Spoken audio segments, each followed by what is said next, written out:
Good morning, students. Yesterday we have studied in the polynomial that is a division of a polynomial by another polynomial, and that is actually the revision part of the 8th standard, and this is called as a long division. Now we have studied yesterday, we have seen the sum that is x square minus 6x plus 8 is divided by x minus 2, and they have asked to find out the remainder. Now in this case, we are dividing by x minus 2. So by which we are dividing is called as the divisor, and the polynomial to which we are dividing. Here we are dividing by the p of x, that is x square minus 6x plus 8 is called as the dividend. So always remember, dividend is a polynomial to which we are dividing, and divisor is a polynomial by which we are dividing. After division, yesterday we have seen that the quotient is x minus 4. If you are not collecting this, just refer the yesterday's video, or in the notebook if you have copied, just see how we get the quotient as x minus 4, and we get it as a remainder as a 0. This is a division. What the yesterday sum I have solved this. Now we will try to write the relation between this, that is a dividend, divisor, quotient and remainder. Then we get the relation. The dividend is equal to divisor into quotient plus a remainder. So here what is a dividend, or we can write it as x square minus 6x plus 8 is equal to x minus 2 into x minus 4 plus 0. If we want, we can check, that is, first we'll multiply by this x to both of this term. So ultimately what we will get, x square minus 4x.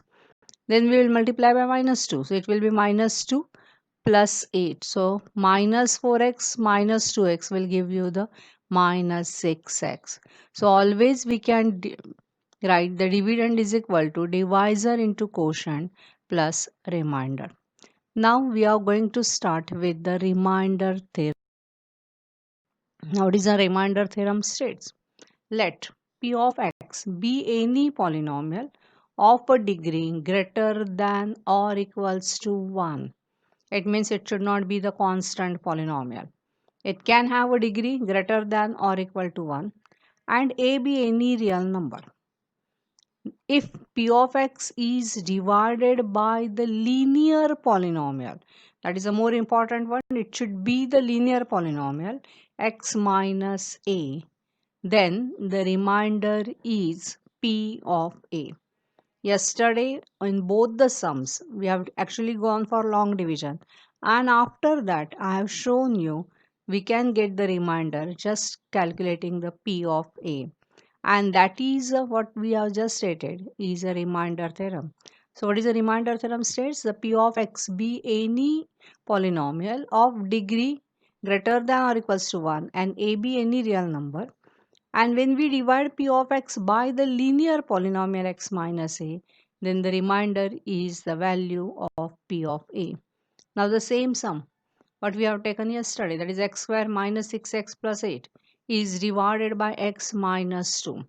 Now this x minus 2, so compared to that what we get the value of x as 2, and so by the remainder theorem we can say that remainder is p of 2. Now you know how to calculate p of 2, that is just replace every x by 2 here. So when we replace, it will be 4 minus 12 plus 8, and we get it as a 0. So though you go with the long division, you will get the remainder as a 0, and directly also we get the remainder as 0. So when they are just the remainder, we can use the remainder theorem and calculate. But if the question is that find the quotient and remainder, then we cannot find the remainder by this, because here we are not getting the quotient. We get directly only the remainder. Now we will solve certain sums from exercise 2.3. That is the first question. Find the remainder when x cube plus 3x square plus 3x plus 1 is divided by. I have directly taken the second part of this, that is divided by x minus half. First, we have to check whether it is a linear polynomial or not. Obvious, as the power of x is 1, it's a linear polynomial. Now, to find out the remainder, we can use the remainder theorem as it has been divided by linear. For that, first we'll calculate the value of x. So, it is x minus half is equal to 0. So, what we value of x we get? Half. So, by the remainder theorem, the remainder will be p of half. Now we know that what is the p of x given? X cube plus 3x square plus 3x plus 1. Now to calculate p of half, replace every x by half. So this will be half cube plus 3 into half square plus 3 into half plus 1. So when we simplify, what ultimately we get? This is a 1 by 8. 3 into 1 by 4, 3 into half plus 1. Naturally, you have to take the LCM and simplify. You will get the remainder as 27 by 8. Here they have asked just to find out the remainder. So, we can go with directly remainder theorem. Need to go by the long division. If you want, you can go with the long division as well and you will get the same remainder. Now, what is the third question given in that? X. X is a linear. Now always what we do, when here it was x minus half, we are comparing to the 0. Here also we will compare x is equal to the 0. So what the value of x we get? That is a 0 only. So by the remainder theorem, the remainder will be p of 0. Now just replace x as 0. This will be 0, 0, 0 and this is a 1. So ultimately what we get? It as a 1. Now the next, what they have given, x plus pi.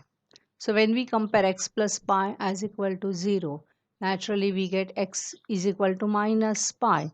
So by the remainder theorem, r is equal to p of minus pi. So replace x as minus pi. Keep the answer in terms of pi. No need to go for substituting the value by 22 by 7.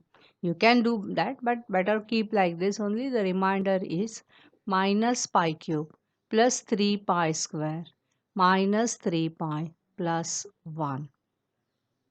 Now we will find the remainder when x cube minus ax square plus 6x minus a is divided by x minus a.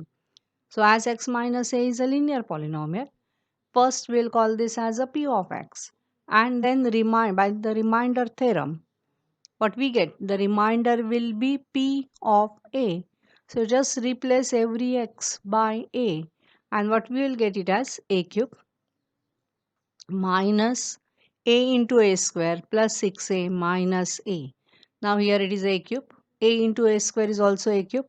This a cube will get cancelled. Here it is a plus 6a minus a. So that will be equals to 5a. And we get the remainder as 5a. Hope you have understood this. Here we have completed the exercise 2.3 also. Next period, we will start with the factor theorem. Thank you, students.